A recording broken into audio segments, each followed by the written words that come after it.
เชียง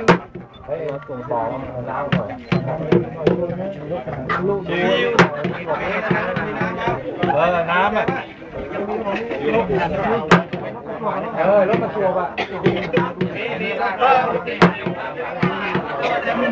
น้ำที่เราใช้ในนี้บอกให้ลูกขายประกวดเอาน้ำมาด้วยในนี้จะใช้ผมมีน้ำผมมีบนรถเอาน้ำไรขวดเลยไม่ใช่ขวดเดียวเขาเที่ยวเรามีอะไรว่ามีคุยเขารอมาต้องบอกลูกขายเอาเพื่อนมาสิว่าไม่เอามาแล้วครับมาแล้วครับ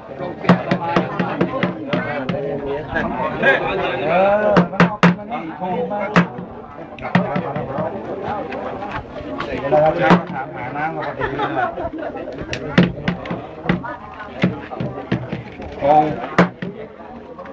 ร้อนจะให้ที่สอง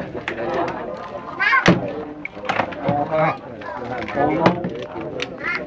ไม่ผู้รู้มันต้องจัดการมาไม่ใช่